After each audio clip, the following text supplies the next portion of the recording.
আচ্ছা, আমরা লাস্ট ক্লাসে এই earthquake response of linear system বা আর্থকোয়েক স্পেকট্রাম এটা শুরু করছিলাম। এটা শুরু করে আমরা মোটামুটি এখান থেকে একটা প্রবলেম সলভ করছিলাম এই রেসপন্স স্পেকট্রাম দিয়ে।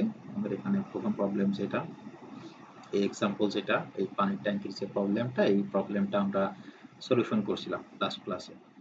এই প্রবলেমটার আমরা সলিউশন করে মেনলি আমাদের এই প্রবলেমটাতে বের করতে বলছিল আমাদের যে এখানে যে ওয়াটার ট্যাঙ্কটা আছে, সেই ওয়াটার ট্যাঙ্কটার কারণে আমাদের যদি কোনো আর্থকোয়েক আসে, সেই আর্থকোয়েকে আমাদের এই এখানে যে স্টিলের পাইপ ইউজ করা হয়েছে, এই স্টিলের পাইপটার উপরে কি পরিমাণ স্ট্রেস জেনারেট হবে সেই স্ট্রেসটা আমাদের বের করতে বলছিল। আমরা ফাইনালি সেই স্ট্রেসটা বের করছিলাম যে আমাদের এই ওয়াটার ট্যাঙ্কের উপরে 46.5 psi এই মানের স্ট্রেস পড়বে। এখন আমাদের এখানে এর এই প্রবলেমটার একটু এক্সটেনশন হিসাবে আরো একটা প্রবলেম আছে, এটা আসলে একটা বই থেকে নিয়ে আসা। এখানে যে প্রবলেমটা দেওয়া আছে এটা হলো এক্সাম্পল 6.2 হিসেবে দেওয়া আছে, আর এর এক্সটেনশন একটা অংশ আছে সেটাকে এক্সাম্পল 6.3 বলে। তার মানে এখান থেকে যে প্রবলেমটা এটা আসলে 6.3 জাস্ট ওই আগের প্রবলেমটার সাথে রিলেটেড, তাই এখানে নতুন করে মার্কিং করা নাই। আমাদের এখানে যে হ্যান্ড নোট আছে সেই হ্যান্ড নোটটাতে সুন্দর করে এগুলো মার্কিং করা আছে, অসুবিধা হবে না। তো ওই আগের প্রবলেমটার সাথে রিলেটেড করে একটা প্রবলেম বলা আছে, the stress computed in example exceeded the allowable stress. তো মনে করেন আমাদের আগে মানে প্রথমে আমরা গত লাস্ট ফ্রাইডেতে যে প্রবলেমটা সলিউশন করছিলাম এই ওয়াটার ট্যাঙ্কের এই প্রবলেমটাতে, এখানে ফাইনালি আমরা যে স্ট্রেসটা পাইছিলাম এই 46.5, মনে করেন এই 46.5টা এই ওই স্টিলের জন্য অ্যালাউবল স্ট্রেসটাকে এক্সিড করে চলে গেছে, অর্থাৎ পার করে চলে গেছে। তাহলে কি তারপরে বললো যে designer decided to increase the size of the pipe to an 8 inch nominal standard steel pipe. তার মানে হলো যে ডিজাইনার দেখলো যে এখানে যে আমি স্ট্রেস বের করলাম 46.5, এটা আমার যে অ্যালাউবল, ধরেন এখানে অ্যালাউবলের ভ্যালুটা ডাইরেক্ট দেওয়া নাই, ধরেন আপনি সাপোজ ধরেন অ্যালাউবলটা 45 বা 40 এরকম কিছু একটা। এখন আমার ডিজাইনার যেহেতু দেখলো যে এখানে অ্যালাউবল পার করে চলে গেছে, তাহলে ডিজাইনার চিন্তা করলো যে আগে আমি এখানে যে 4 ইঞ্চির স্টিল পাইপ ইউজ করছিলাম, এখন আমি এখানে 4 ইঞ্চির জায়গায় 8 ইঞ্চির একটা স্টিল পাইপ ইউজ করব। 8 ইঞ্চির স্টিল পাইপ ইউজ করব, সেখানে তার প্রপার্টিজ বলা আছে, its properties are outside diameter 8.625, inside diameter 7.98, এই 7.98টাকে আমরা ধরে নিতেছি 8 ইঞ্চি, থিকনেস বলা আছে 0.322। আর আমাদের এখানে এই 8 ইঞ্চি ডায়ামিটারের পাইপ ইউজ করার পরে আমাদের এখানে যে মোমেন্ট অফ ইনার্শিয়া, সেই মোমেন্ট অফ ইনার্শিয়াটা বলা আছে 72.5 ইঞ্চি টু দি পাওয়ার 4। এখন বলতেছে comment on advantages and disadvantages of using the larger pipe. তার মানে আগে প্রথম প্রবলেমটাতে 6.2, যেটা 6.2 তে আমরা স্ট্রেস বের করছিলাম, স্ট্রেস বের করার কারণে বের করার পরে দেখলাম যে সেটা অ্যালাউবলটাকে এক্সিড করে চলে গেছে। তাহলে আমার ডিজাইনার চিন্তা করলো তাহলে যেহেতু 4 ইঞ্চির পাইপে এটা অ্যালাউবল স্ট্রেসটাকে এক্সিড করে চলে যেতেছে, তাহলে এবার আমি 8 ইঞ্চির পাইপ ইউজ করে দেখি যে সেই ক্ষেত্রে আমাদের এটা স্যাটিসফাই করে কিনা। ইন জেনারেল যদি ধরেন আপনি একটা বিম বা কলামের কথা চিন্তা করেন, ধরেন একটা বিমের কথা চিন্তা করেন, এই বিমেরটা ধরেন ডেপথ আমি বললাম 16 ইঞ্চির একটা বিম। 16 ইঞ্চির একটা বিমে আপনি পুরো অ্যানালাইসিস করলেন, অ্যানালাইসিস করে দেখলেন এই বিমটা তার সে স্ট্রেস অ্যালাউবল যে স্ট্রেসের পরিমাণ, সেই স্ট্রেসটা সে এক্সিড করে গেছে, বিমটা ওভার স্ট্রেস পর্যায়ে আছে।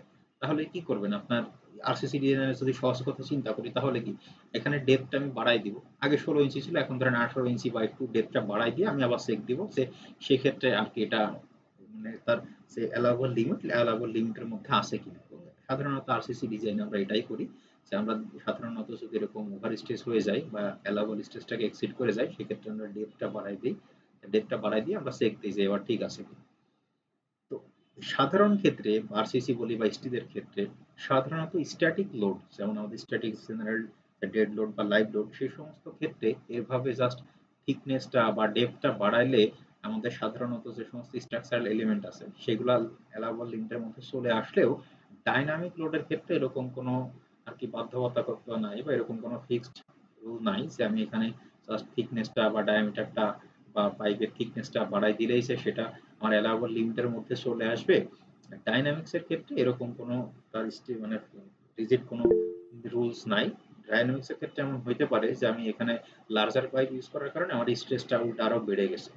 তো আমরা একটু দেখি যে আমাদের এখানে সেই জিনিসটাই বের করতে বলতেছে, কমেন্ট অন অ্যাডভান্টেজ আর ডিসঅ্যাডভান্টেজ। মানে আমি যে আগে 4 ইঞ্চির পাইপ ইউজ করতাম, এখন যে 8 ইঞ্চির পাইপ ইউজ করতেছি, তাহলে সেক্ষেত্রে আমার এই আরটিএনসি পাইপ ইউজ করলে সেটা কি আমার সুবিধাজনক হবে, অ্যাডভান্টেজ হবে নাকি ডিসঅ্যাডভান্টেজ হবে, সেই জিনিসটা আমাদেরকে বের করতে বলতেছে। তো ফার্স্টে আমি জানি যে আমি এই প্রবলেমের ক্ষেত্রে বা আর্টওয়ার্ক স্পেকট্রামের ক্ষেত্রে বা ডাইনামিক সেমিসাইকেল যেটাই করতেছে না কেন, প্রথমে আমার কি বের করা লাগে, প্রথমে বের করা লাগে হলো এই ওমেগা, ন্যাচারাল সার্কুলার ফ্রিকোয়েন্সি যেটা। তো ন্যাচারাল সার্কুলার ফ্রিকোয়েন্সির ফর্মুলা আবার আমরা জানি যে √k/m। তো সেই কাজগুলো আগে এখানে ডিটেলসে করা আছে, এখানে ডিটেলসে করা আছে দেখে এখানে জাস্ট সংক্ষেপে ভ্যালু বসানো আছে। যেমন এখানে কে এর ফর্মুলা যেটা আমি বলে দিয়েছিলাম, কে এর ফর্মুলাটা আমি প্রশ্নে দিয়ে দিব। এখানে কে এর ফর্মুলাটা হলো 3EI/L3। তো 3 ইন্টু ই এর ভ্যালু তো স্টিলের modulus of elasticity 29,000 KSI. I এর ভ্যালু আমার এখানে প্রশ্নে দেওয়া আছে 72.5 আর ডিভাইডেড বাই এল কিউ। এল যেহেতু এখানে 12 ফিট, এটা ফিটে দেওয়া আছে, আর আমাদের এই আই এর ভ্যালু এটা ইঞ্চি টু দি পাওয়ার 4 দেওয়া আছে।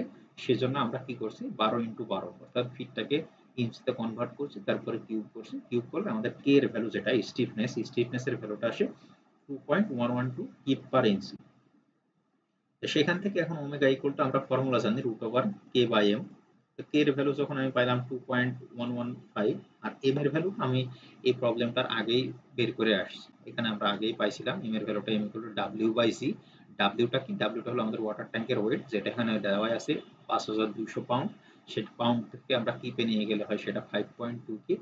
আর জি এর ভ্যালুটা হলো 9.8 মিটার পার সেকেন্ড স্কোয়ার।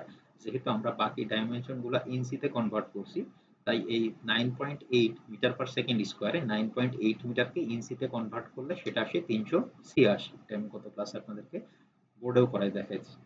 তো সেখান থেকে এম এর ভ্যালু যেটা আসে, এম এর ভ্যালুটা আসে 0.01347 কি সেকেন্ড স্কোয়ার পার ইঞ্চি। তো সেই ভ্যালুটা এখানে বসানো হয়েছে। বসাইলে আমাদের ন্যাচারাল সার্কুলার ফ্রিকোয়েন্সি যেটা ওমেগা এন এর ভ্যালুটা আসছে 12.52 রেডিয়ান পার সেকেন্ড। তো আমাদের আলটিমেটলি উদ্দেশ্যটা কি, আমাদের আলটিমেটলি উদ্দেশ্যটা হলো আমাদের ওই রেসপন্স স্পেকট্রাম এই গ্রাফটা ইউজ করা। রেসপন্স স্পেকট্রাম গ্রাফটা ইউজ করতে হলে আমাদের কি লাগবে, আমাদের এই ন্যাচারাল টাইম পিরিয়ড বা টি এর ভ্যালুটা লাগবে। এখন টি এর ভ্যালুটা আবার ফর্মুলাটা কি, আমরা তো পাইলাম ওমেগা।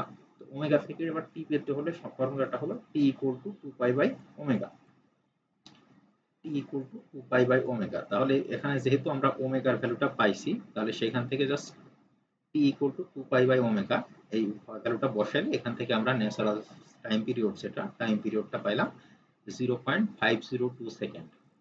তাহলে এখন এটা আমি লাস্ট ক্লাসেও দেখাইছিলাম যে এখন এই টি এর ভ্যালুর রেসপেক্টে আমাদের এই পুরো স্ট্রাকচার সিস্টেমে কি পরিমাণ ডিফরমেশন হবে এবং তার অ্যাক্সেলারেশন কত, সেই দুইটা ভ্যালু আমাদেরকে বের করতে হবে। আমাদের ডি এর ভ্যালুটা কত, ডিফরমেশন বা ডিসপ্লেসমেন্টটা কত ইঞ্চি হবে, এবং আমাদের অ্যাক্সেলারেশন রেশিও যেটা অ্যাক্সেলারেশন রেশিওটা কতটুকু হবে। তো আমি এখান থেকে আমাকে ওই যাইতে হবে স্পেকট্রাম ডায়াগ্রামে। স্পেকট্রাম ডায়াগ্রামে দেখলাম আমাদের এই প্রবলেমটার ক্ষেত্রে যেহেতু টাইম পিরিয়ডের ভ্যালুটা 0.502, এখানে আছে আমাদের 0.5। তো 0.5 0.502 কাছাকাছি বা একটা পয়েন্ট থেকে আমরা নিতে পারি। তো সেইখান থেকে আমি প্রথমে আমাদের এই যে পুরো রেসপন্স স্পেকট্রাম যে ডায়াগ্রামটা আছে, সেই রেসপন্স স্পেকট্রাম ডায়াগ্রামের উপরে একটা লম্ব টানলাম। লম্ব টানার পরে আমার এখান থেকে দুইটা ভ্যালু বের করতে হবে। একটা হলো আমার এই সিস্টেমটার ডিসপ্লেসমেন্ট কত, এই সিস্টেমটার অ্যাক্সেলারেশন রেশিও কত। তো ডিসপ্লেসমেন্টের জন্য এই দেখেন এই স্কেল যেটা দেওয়া আছে, এই স্কেল এখানে লেখা আছে, এই স্কেলটা হলো ডিসপ্লেসমেন্ট বোঝায়, ডিসপ্লেসমেন্টের স্কেল। এইখান থেকে যদি আমি এই স্কেলের উপরে একটা লম্ব টানি, তাহলে যে ভ্যালুটা পাবো সেটাই হবে আমাদের এই স্ট্রাকচারটার ডিসপ্লেসমেন্ট। তো এইখানে আমি আগেই বলছিলাম, গত ক্লাসে বলছিলাম, এইখানে যত স্কেল, যেদিকে যত স্কেল দেখানো আছে সবগুলাই লগ স্কেল, এটা না। তো লগ স্কেলে এটাও যদি 1 হয়, এরপরে এই ভ্যালুটা হচ্ছে 2, এই ভ্যালুটা হচ্ছে 3, তাহলে আমাদের ভ্যালুটা 3 এর আশেপাশে, তাহলে এটা মোটামুটি 2.7 বা 2.8 এরকম একটা ভ্যালু আসবে। তো সেটা এখানে বসানো হয়েছে যে ডি এর ভ্যালুটা হচ্ছে 2.7 ইঞ্চি।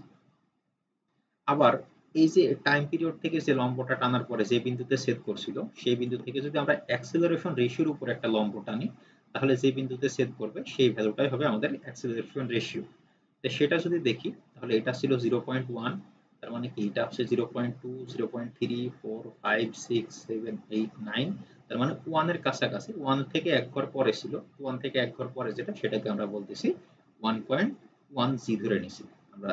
অ্যাক্সেলারেশন রেশিও যেটা, সেটা আমরা মোটামুটি 1.1g এর কাছাকাছি হবে, সেটাকে আমরা 1.1g ধরে নিছি। তাহলে এখন আমি এরপরে বলছিলাম কি, আমরা যখন বলছিলাম যে শেয়ার ফোর্সের ফর্মুলাটা কি বলছিলাম, শেয়ার ফোর্সের ফর্মুলাটা বলছিলাম যে W into A by C, ফর্মুলাটা লিখে দিয়েছিলাম W into A by C। এখান থেকে আমাদের ওয়াটার ট্যাঙ্কের যে ওয়েট সেটা হলো W, সেটা ওয়াটার ট্যাঙ্কের ওয়েট বলা আছে 5200 পাউন্ড, তো সেটা এখানে লেখা হয়েছে 5200 পাউন্ডকে কিউবে কনভার্ট করলে হয় 5.2, আর তার সাথে A বাই C এর ভ্যালুটা আমরা পাইছি 1.1 জি, তার মানে কি সিটাকে যদি নিচে নিয়ে চলে আসি তাহলে A বাই C এর ভ্যালুটা হয় 1.1, সেটাই গুণ করা হয়েছে 1.1, তাহলে 5.2 ইনটু 1.1 করলে হয় 5.72। তাহলে একটা জিনিস খেয়াল করেন যে আমরা এর আগে যখন 4 ইঞ্চির পাইপ ইউজ করছিলাম সেই ক্ষেত্রে আমরা যদি শেয়ারের ভ্যালুটাতে চাই, 4 ইঞ্চির পাইপের ক্ষেত্রে শেয়ারের ভ্যালুটা ছিল 1.04 কি, আর এই যে 8 ইঞ্চির পাইপ ইউজ করার কারণে শেয়ারের ভ্যালুটা আসতেছে 5.72 কি। তার মানে কি আমি যে মোটা পাইপ ইউজ করলে যেমন এখানে স্ট্রেসটা কমতেছে, বিষয়টা কিন্তু সেরকম না। মোটা পাইপ ইউজ করার কারণে কিন্তু স্ট্রেসের ভ্যালুটা ওটা আরো বেড়ে যাইতেছে, মানে শেয়ারের ভ্যালুটা ওটা আরো বেড়ে যাইতেছে। এখন যদি এখানে 5.72 কি শেয়ার আসে, তাহলে এটা যেহেতু একটা ক্যান্টিলিভার সিস্টেম, এই যে দেখেন এখানে ফিক্স সাপোর্ট আর উপরে ফ্রি, আর শেয়ারটা তো এইভাবে কাজ করতেছে, এই শেয়ারের ভ্যালুটা হলো 5.72। তাহলে এইখানে 5.72 ভ্যালুর যদি একটা লোড কাজ করে এই ডিসটেন্সটা 12 ফিট, তাহলে এখানে কি পরিমাণ মোমেন্ট জেনারেট হবে, জাস্ট এই লোড ইনটু ডিসটেন্স মানে 5.72 ইনটু 12, তো সেটাই হলো সেই পরিমাণ মোমেন্ট এখানে চলে আসবে। তো সেটাই লেখা আছে এখানে এম বেস, মানে বেসে মোমেন্ট কতটুকু আসবে 5.70 ইনটু 12, মানে 68.64 কিপ ফিট। এখন মোমেন্ট যদি আমরা জানি তাহলে আমরা ফ্লেক্সারাল স্ট্রেসও বের করতে পারি। ফ্লেক্সারাল স্ট্রেসের ফর্মুলা হলো MC divided by I. M এর ভ্যালু এখান থেকে আমরা পাইছি 68.64, ইউনিটটা ছিল কিপ ফিট, যেহেতু বাকি সব ইউনিটগুলো বাকি সব লেন্থগুলো আমরা ইঞ্চিতে কনভার্ট করছি, তাই এটাকেও আমরা 12 দিয়ে গুণ করে ইঞ্চিতে নিয়ে আসছি। তার সাথে সিটা মানে কি নিউট্রাল অ্যাক্সিসের দূরত্ব, নিউট্রাল অ্যাক্সিসের দূরত্বটা হলো আউটসাইড ডায়ামিটারের অর্ধেক। আমরা জানি যে নিউট্রাল অ্যাক্সিসটা অর্ধেকে থাকে, যদি আমরা বিমের কথাও চিন্তা করি তাহলে আমরা সেটাকে লিখতাম যে সি ইকুয়াল টু ডি মানে এইচ বাই টু বা ডি বাই টু। তাহলে সেক্ষেত্রে এখানে আউটসাইড ডায়ামিটার, যেটা আউটসাইড ডায়ামিটারটা বলা আছে 8.625, তাকে 2 দ্বারা ভাগ করা হয়েছে নিউট্রাল অ্যাক্সিস, এটা হলো সি এর ভ্যালু, তার সাথে আই এর ভ্যালুটা ডাইরেক্ট প্রশ্নে দেওয়া আছে 72.5। এটা ক্যালকুলেশন করলে এক্ষেত্রে আমাদের স্ট্রেসের ভ্যালুটা আসলে 49 কেএসআই। তাহলে দেখেন আমি যখন 4 ইঞ্চির পাইপ ইউজ করছিলাম সেই ক্ষেত্রে আমাদের স্ট্রেসটা ছিল 46.5 কেএসআই। আমি যখন 8 ইঞ্চির পাইপ ইউজ করলাম সেই ক্ষেত্রে আমাদের এই স্ট্রেসের ভ্যালুটা আসলো 49 কেএসআই, 49 কেএসআই। তার মানে কি আমার আরসিসির কনসেপ্টটা তো ছিল এরকম, আরসিসির কনসেপ্টে দেখা যাচ্ছে যদি কোনো একটা মেম্বার বিম বা কলাম যদি আর কি তার অ্যালাউবল লিমিট থেকে ছাড়াই যায় সেক্ষেত্রে আমরা থিকনেস বাড়াই দিই, থিকনেস বাড়াই দিলে সেক্ষেত্রে তার ক্যাপাসিটি বাড়ে, সেটা অ্যালাউবল লিমিটের মধ্যে চলে আসে। ডাইনামিক্স লোডের ক্ষেত্রে আমরা কি দেখতেছি, ডাইনামিক্স লোডের ক্ষেত্রে যদি এরকম সিস্টেম থাকে বা স্ট্রাকচারাল কম্পোনেন্টের ক্ষেত্রে যখন তার ডাইনামিক লোডের কারণে সে তার অ্যালাউবল লিমিট ক্রস করে গেল, সেখানে যদি আমি তার থিকনেসটা বাড়াই দেই তাহলে উল্টা সে আরো বেশি পরিমাণে লিমিট ক্রস করতেছে। আগে তো 46.5 ছিল স্ট্রেস, এখন চলে আসতেছে স্ট্রেস আরো বেশি 49 কেএসআই। তাহলে এখন আমি কি করতে পারি, তাহলে কি আমাকে যদি এটা অ্যালাউবল লিমিটের মধ্যে নিয়ে আসতে হয় তাহলে কি করতে হবে। এখন দেখেন আমি সেম প্রবলেমটা আমি যখন এখানে 8 ইঞ্চির পাইপ দিয়ে করছি, এখন আপনি যদি 16 ইঞ্চির পাইপ দিয়ে করেন এই স্ট্রেসটা বাড়তেই থাকবে, এই স্ট্রেসটা বাড়তেই থাকবে, যত মোটা পাইপ ইউজ করেন এই স্ট্রেসটা বাড়তেই থাকবে। তাহলে এখন যদি ধরেন আমি বললাম যে যেমন আমি ধরে নিলাম যে আমাদের এখানে অ্যালাউবল লিমিটটা 45, তাহলে অ্যালাউবল লিমিটের মধ্যে নিয়ে আসতে হলে আমি কি করতে পারি। অ্যালাউবল লিমিটের মধ্যে নিয়ে আসতে হলে আপনার কাছে একটাই উপায় আছে, সেটা হলো এই হাইটটাকে কমাইতে হবে। আইদার এই হাইটটাকে কমাইতে হবে অথবা এখানে যে ওয়েট আছে সে ওয়েটটাকে কমাইতে হবে। আর তাছাড়া আমি এখানকার এই থিকনেস আমি যতই বাড়াই না কেন আমার স্ট্রেস অ্যালাউবল লিমিটের মধ্যে আসবে না। আইদার এই হাইটটাকে কিছুটা কমাইতে হবে অথবা এখানে যে আমাদের উপরে যে লোডটা আছে ওয়াটার ট্যাঙ্কে যে লোডটা আছে এই দুইটা কমাইতে হবে। এটা কমানোর মাধ্যমে আমি শুধুমাত্র এটাকে আমাকে অ্যালাউবল স্ট্রেসের মধ্যে নিয়ে আসতে পারি। সো আমাদের এই পরের প্রবলেমটার মেইনলি বের করতে বলতেছিল কি, আমাদের বলতেছিল কমেন্ট অন অ্যাডভান্টেজ আর ডিসঅ্যাডভান্টেজ। তাহলে ডিসঅ্যাডভান্টেজটা কি, ডিসঅ্যাডভান্টেজটা হলো ওর অ্যালাউবল লিমিট আরো ক্রস করতেছে, মানে স্ট্রেস কমার বদলে স্ট্রেস উল্টা আরো বাড়তেছে। এখন এর একটা অ্যাডভান্টেজও আছে, আমি যে জাস্ট একটা মোটা পাইপ ইউজ করলাম তাহলে এখানে কি কোনো অ্যাডভান্টেজ থাকবে না, এত টাকা খরচ করে আমি একটা ডাবল ডায়ামিটারের পাইপ ইউজ করলাম। তো সেটার অ্যাডভান্টেজটা কি, অ্যাডভান্টেজটা হলো আমি যখন 4 ইঞ্চির পাইপ ইউজ করছিলাম যে প্রবলেমটা আমি আপনাদের ক্লাসে করাইছিলাম সেক্ষেত্রে যদি দেখেন সেক্ষেত্রে ডিফরমেশনের ভ্যালু বা ডিসপ্লেসমেন্টের ভ্যালুটা আসছিল 5 ইঞ্চি। তার মানে আমাদের এই যে পাইপটা, এই পাইপটা 5 ইঞ্চি ডিফরমেশন হয়ে যায়। আর পরবর্তী ক্ষেত্রে যখন আমি 8 ইঞ্চির পাইপ ইউজ করছি, সেটা স্বাভাবিকভাবে যেহেতু মোটা পাইপ ইউজ করতেছি, সেটা ডিফরমেশন বা ডিসপ্লেসমেন্ট এই ভ্যালুটা কমে আসে। ডিসপ্লেসমেন্টের ভ্যালুটা কমে আসে, যেটা আগে 5 ইঞ্চি ডিফরমেশন হইতো সেটা এখন 2.7 ইঞ্চি ডিফরমেশন হইতেছে। কিন্তু ডিফরমেশনের ভ্যালু কমলেও স্ট্রেস, ফ্লেক্সারাল স্ট্রেস এটা আরো বেশি বেড়ে যায়। তাই এখানে যদি আমি এই থিকনেস বাড়াই এই সমস্ত পাইপের ক্ষেত্রে, তাহলে সেটা আমার মানে ইকোনমিক্যালি বা আমার স্ট্রাকচারাল ক্ষেত্রে কোনো কাজে আসবে না। ডিসপ্লেসমেন্ট যদিও কমবে, তারপরেও সেটা আমার স্ট্রেস, ওভার স্ট্রেসই থেকে যাবে, অর্থাৎ এটা আমার ফেল করেই যাবে।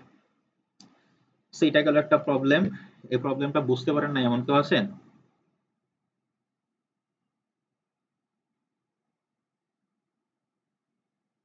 আচ্ছা, আমি আপনাদের অলরেডি এই পিডিএফটা শেয়ার করছি। এই পিডিএফ এ মেইনলি দুইটা প্রবলেমই আছে, এক্সাম্পল 6.2 আর 6.3। এখানে আর এখানে লিখে দিয়েছি যে এক্সাম্পল 2, এক্সাম্পল 4, 6.4, 6.5, 6.6। এগুলো এখানে করা নাই, এগুলো এই হ্যান্ড নোটে করা আছে। আমার কাছে এই বইটার সফট কপি নাই, মানে আমি আপনাদেরকে সাপ্লাই দিতে পারতেছি না। মেইনলি মানে এই বইটার হার্ড কপিও নাই আমার কাছে, বইটা নাই, জাস্ট আমার এই কাছে প্রবলেমগুলাই আছে। আমি চেষ্টা করতেছি যদি এটা সফট কপি খুঁজে পাই তাহলে এই বইটা আমি আপনাদেরকে সাপ্লাই দিয়ে দিই। দেখেন প্রবলেম 6.3 এর কথা যদি একটু দেখি, পয়েন্ট 6.3 যেটা এটাই দেখলাম, এটা এখানে হ্যান্ড আলাদা একটা প্রবলেম হিসেবে উঠানো আছে। এই প্রবলেমটা অলরেডি আমরা সলভ করলাম আমাদের ওই ইসের মাধ্যমে, স্লাইডে আমরা এই প্রবলেমটাই সলভ করলাম। প্রবলেম 6.4 এ যেটা বলতেছে, প্রবলেম 6.4 এ বলতেছে এরকম একটা বিল্ডিং এর ফ্রেম দেওয়া আছে, এই ফ্রেমের অ্যানালাইসিস করতে বলতেছে আর্কওয়ার্ক রেসপন্স স্পেকট্রামের কারণে এই এই প্রত্যেকটা বিম বা প্রত্যেকটা কলামে কি পরিমাণ ডিসপ্লেসমেন্ট আসে সেই অ্যানালাইসিসটা এখানে করতে বলতেছে। So, এখান থেকে এই আমাদের এখানে যে কোনো মানে স্পেকট্রাম অ্যানালাইসিসের মানে মেন উদ্দেশ্যটাই হলো আমাকে কি করতে হবে, আমাকে এই যে স্পেকট্রাম ডায়াগ্রাম যেটা আছে, স্পেকট্রাম ডায়াগ্রামের মাধ্যমে আমার জাস্ট এখান থেকে ডিসপ্লেসমেন্ট বের করতে হবে আর এখান থেকে শেয়ার ফোর্স বের করতে হবে। শেয়ার ফোর্স বের করার জন্য আমাদের এই অ্যাক্সিলারেশনটা লাগবে, আর ডিসপ্লেসমেন্ট তো ডাইরেক্ট এখান থেকে আমরা ডিফরমেশন বা ডিসপ্লেসমেন্টটা পেয়ে যাব। তো আমি প্রত্যেকটা ক্ষেত্রেই সেম কাজ, প্রত্যেকটা ক্ষেত্রেই ওই ডায়াগ্রামে আমাকে চাইতে হলে আমাদের টাইম পিরিয়ড টিএন এর ভ্যালুটা লাগবে। এবং টিএন এর ভ্যালু বের করার জন্য আবার আমাদের ন্যাচারাল সার্কুলার ফ্রিকোয়েন্সি বা ওমেগার ভ্যালুটা প্রয়োজন। ওমেগার ভ্যালুটা বের করার জন্য আমাদের আবার স্টিফনেস কে এর ভ্যালুটা প্রয়োজন। তো এরকম একটা ফ্রেম দেওয়া আছে, আমি আগেই বলছি যে এরকম ফ্রেম দেওয়া থাক বা যেটাই দেওয়া থাক না কেন, আমি কে এর ভ্যালুটা ডাইরেক্ট মানে কে এর ফর্মুলাটা আমি ডাইরেক্ট প্রশ্নে দিয়ে দিই।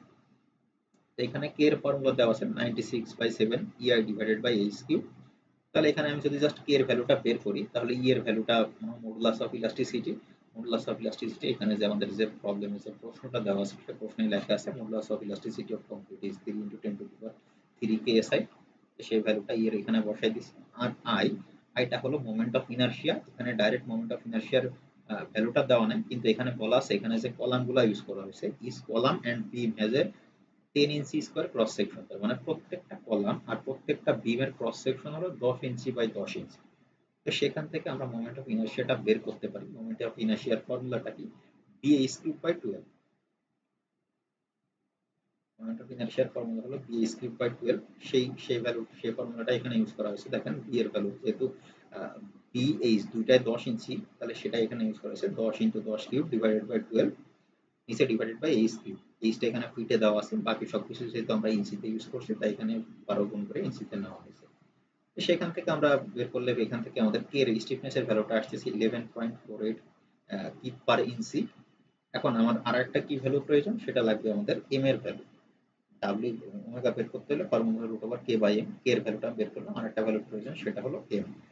এম এর ভ্যালুটা বের করার জন্য এখানে আমাদের ফর্মুলা, এখানে আমাদের একটা ভ্যালু দেওয়া আছে যে আমাদের এই ফ্রেমটা total 10 kip dead load support করে। এই ফ্রেমটাতে 10 কিপে, যেখানে ফিগারে দেখানো আছে যে ফ্রেমটা 10 কিপ ডেড লোড সাপোর্ট করে।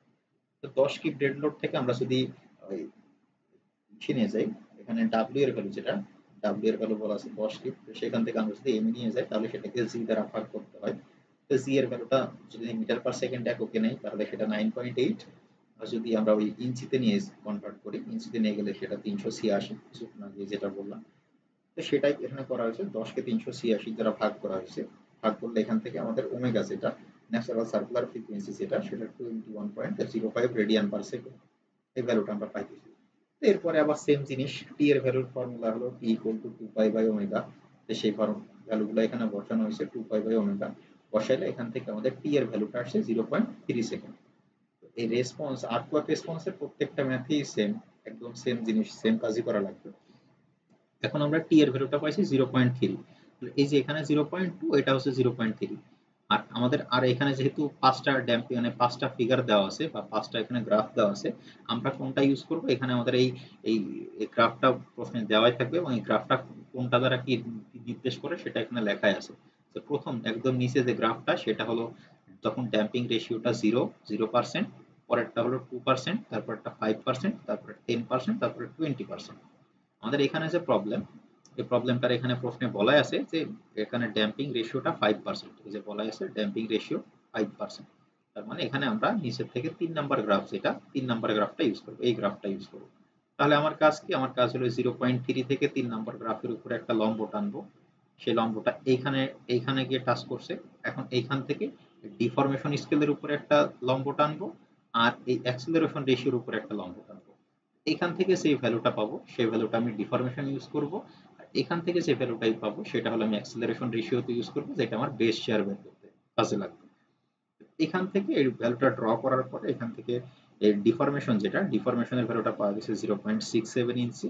আর অ্যাক্সিলারেশন রেশিও, যেটা অ্যাক্সিলারেশন রেশিওটা পাওয়া গেছে 0.78 জি। তাহলে অ্যাক্সিলারেশন পাওয়ার পরে বেস শেয়ার বের করার ফর্মুলাটা কি ছিল, বেস শেয়ার বের করার ফর্মুলাটা ছিল হলো টোটাল ওয়েট ইনটু, আমরা এটা দেখে আসি, total wait into acceleration ratio, total wait into acceleration ratio. এখন এইখানে আবার কি ইউজ করা হয়েছে, এখানে ইউজ করা হয়েছে যে ওই কে ইনটু ডি।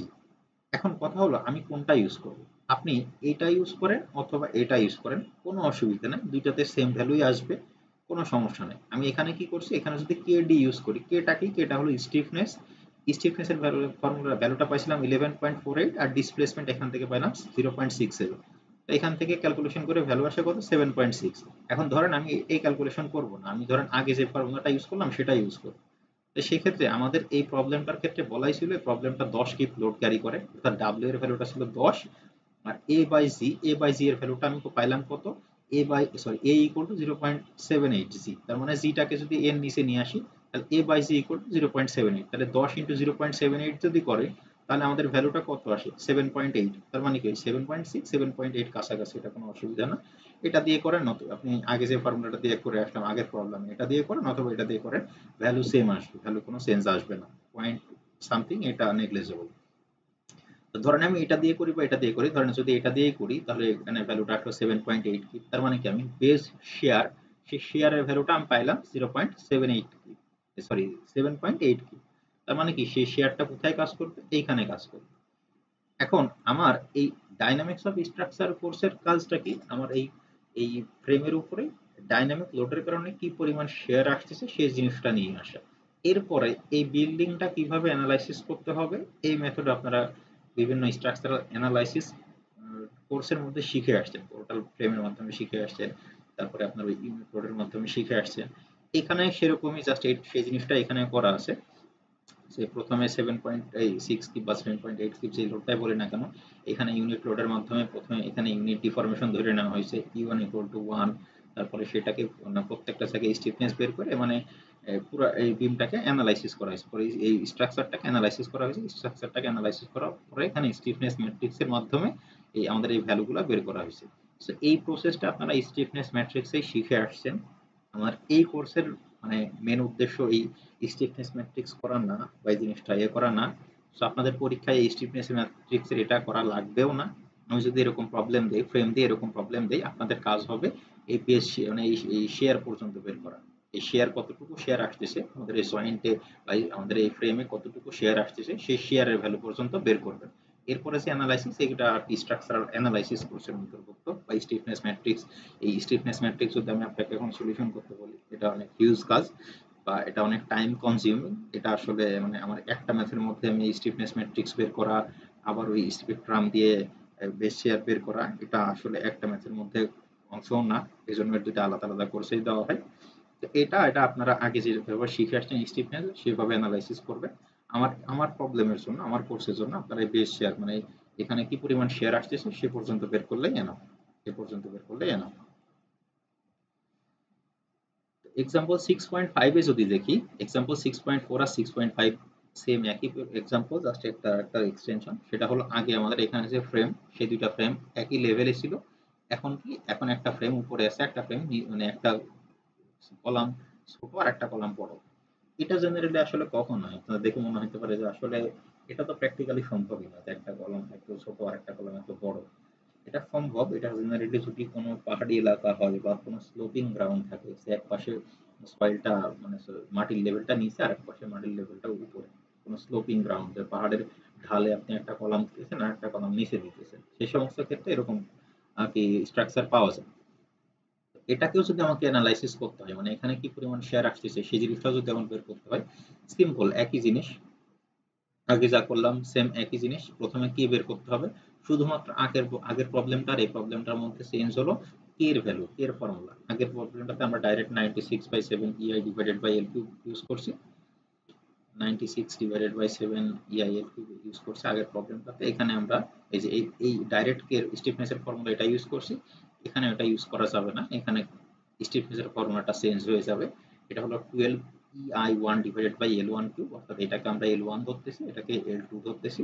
এই দুটো আলাদা আলাদা বের করে যোগ করতে হবে। সো এই কে এর ফর্মুলা নিয়ে আপনাদের চিন্তা করার কিছু না, এর ফর্মুলা আমি প্রশ্নে দিয়ে দিব, এরপরে ক্যালকুলেশনটা আপনাদের নিজে করে নিতে হবে। যেমন এখানে যদি ই এর কথা বলি, যেহেতু সেম আগের প্রবলেমটারই এক্সটেনশন এটা, তো এই ক্ষেত্রে মডুলাস অফ ইলাস্টিসিটি যেটা হলো 30 ইনটু 10 টু দি পাওয়ার 3, তো সেটাই বসানো হয়েছে। এরপরে আমাদের বলতেছে এখানে আই মানে হলো মোমেন্ট অফ ইনার্শিয়া। এখানে যেহেতু আগের সবকিছু আগের ভ্যালু ইউজ করা হয়েছে, এখানে বিম আর কলামের সেকশন সবগুলোই 10 ইঞ্চি। তো মোমেন্ট অফ ইনার্শিয়ার ফর্মুলা হলো 10 into 10 to the power 3, 10 into 10 to the power 3 divided by 12। তো সেই জিনিসটা এখানে লেখা হয়েছে, জাস্ট 10 টু দি পাওয়ার 4 লেখা, এটা দেখে কনফিউজ হওয়ার কিছু নাই। 10 ইনটু 10 টু দি পাওয়ার 3, এই জন্য এই 10টাকে একবার এর সাথে পাওয়ার হিসেবে একসাথে যোগ করে দিয়ে 10 টু দি পাওয়ার 4 লেখা আছে। তো 10 into 10 to the power 3 divided by 12। আর এই প্রথম যে কলামটা আছে, কলামটার লেন্থ হলো 12 ফিট, তাই একে 12 দিয়ে 12 ইনটু 12 করে ইঞ্চিতে কনভার্ট করা হয়েছে। আর পরের কলামটার লেন্থ হলো 24 ফিট, তাই একে 24 ইনটু 12 দিয়ে ইঞ্চিতে কনভার্ট করা হয়েছে। তো সেখান থেকে আমরা স্টিফনেসের ভ্যালুটা পেলাম 11.31 কিপ পার ইঞ্চি। তো এখানেও আমাদের আলটিমেট উদ্দেশ্য হলো টি এর ভ্যালু বের করা। তো টি এর ভ্যালু বের করতে হলে আমাদের ওমেগা লাগবে।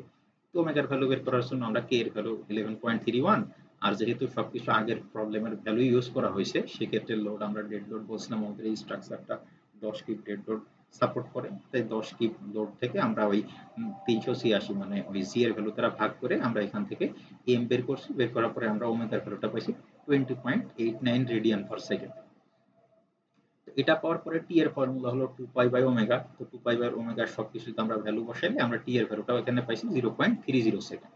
তো আগেও আমরা মোটামুটি এই 0.30 সেকেন্ডই পাইছিলাম, অর্থাৎ এখানে যে আমাদের কলাম দুইটা যে চেঞ্জ হলো, এখানে যে কলামের লেন্থ দুইটা চেঞ্জ হলো, তার কারণে কিন্তু খুব একটা বেশি ইফেক্ট আমাদের স্ট্রাকচারের উপরে পড়ে নাই। তো আগেও আমরা টি এর ভ্যালু যেটা 0.3 সেকেন্ডে পাইছিলাম, এই ক্ষেত্রেও 0.3 সেকেন্ডে পাইতেছি। তো টি এর ভ্যালু যদি 0.3 সেকেন্ড পাই, তাহলে তো অবশ্যই আগে ডি আর এর ভ্যালু আগে যা পাইছিলাম, এখানেও সেম একই জিনিসই পাবো। কারণ কি, কারণ আমাদের এই স্পেকট্রাম যেটা, এটা ডিপেন্ড করে, এটা নির্ভরই করে শুধুমাত্র টি এর উপরে। তো টি এর ভ্যালু যদি আগের মতো সেম পাই, তাহলে ডি এর ভ্যালু এর ভ্যালু আগে যা পাইছিলাম তাই পাবো। তো সেটা এখানে পাইছে আর কি, ডি এর ভ্যালু 0.67 ইঞ্চি, এর ভ্যালুটা 0.76। এরপরে আপনি এই বেস শেয়ার বের করার সময় আপনি এই কে ডি দিয়ে করেন অথবা এই এ আর জি দিয়ে করেন, যেটা দিয়েই করেন কোনো অসুবিধা নেই। কিন্তু একটা অসুবিধা আছে, অসুবিধা নাই বললে ভুল হবে।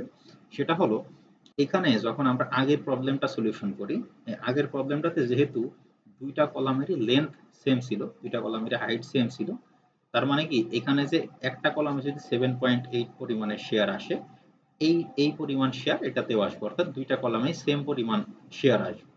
কিন্তু এখানে যেহেতু হাইটটা বেশি, আমাদের পরের প্রবলেমটাতে যেহেতু হাইটটা ডিফারেন্স, তাই এখানে শেয়ারের পরিমাণটা দুইটাতে সেম আসবে না। শর্ট কলামে একরকম শেয়ার আসবে, লং কলামে ডিফারেন্ট আরেকটা রকম শেয়ার আসবে। তো এই জন্য এখানে কি করা হয়েছে, এখানে এই ভি শর্ট অর্থাৎ শর্ট কলামের একবার শেয়ার বের করা হয়েছে, লং কলামের আরেকবার শেয়ার বের করা হয়েছে। এই শর্ট কলাম আর লং কলামের শেয়ার এই দুইটা বের করার ক্ষেত্রে আমাদের ডাইরেক্ট এই W into A by C এই ফর্মুলাতে ইউজ করলে হবে না, এটা টোটাল স্ট্রাকচারের শেয়ার বের করে যদি আলাদা আলাদা স্ট্রাকচারাল মেম্বারের শেয়ার বের করতে হয় তাহলে আমাদের এই স্টিফনেস এর সাথে ডিসপ্লেসমেন্ট গুণ দিয়েই বের করতে হবে। তো শর্ট কলামের যদি আমি স্টিফনেস বের করি তাহলে দেখেন টোটাল স্টিফনেস বের করার সময় প্রথম অংশ যেটা এটা পাইছিলাম শর্ট কলামের কারণে আর এটা পাইছিলাম লং কলামের কারণে। তাহলে শর্ট কলামের কারণে আমি এখানে স্টিফনেস এর ভ্যালু পাইছিলাম 10.05 আর লং কলামের কারণে স্টিফনেস পাইছিলাম 1.26। তো সেটা এখানে করা হয়েছে যে শর্ট কলামের কারণে আমি যখন ডিসপ্লেসমেন্ট দিয়ে গুণ করছি শর্ট কলামের আমি শেয়ার পাইছি 6.73 কি আর লং কলামের শেয়ার পাইছি 0.84 কি। তার মানে কি তার মানে এখানে আমি যদি কলাম লেন্থটা বাড়তেছে বাড়ার পরেও এখানে শেয়ারের পরিমাণটা কমতেছে ডাইনামিক লোডের কারণে শেয়ারের পরিমাণটা কমতেছে। তো যদি এরকম হয় যে আমাদের দুইটা কলামই সেম হাইটের হয় তাহলে সেক্ষেত্রে জাস্ট আমরা একটা জেনারেল শেয়ার বের করার সময় ওই যে ডাব্লিউ ইন্টু এ বাই জি ওই ফর্মুলা ইউজ করতে পারবো। কিন্তু যদি এখানে দুইটা ডিফারেন্ট হাইটের হয় দুইটা ডিফারেন্ট এলিভেশনে থাকে তাহলে সেক্ষেত্রে আমাদের এই দুইটা কলামের জন্য আলাদা আলাদা দুইটা শেয়ারের ভ্যালু বের করে নিতে হবে। যে প্রবলেম দুইটা করাইলাম এই প্রবলেমগুলোতে কি কারোর কোনো অসুবিধা আছে? করি, করার পরে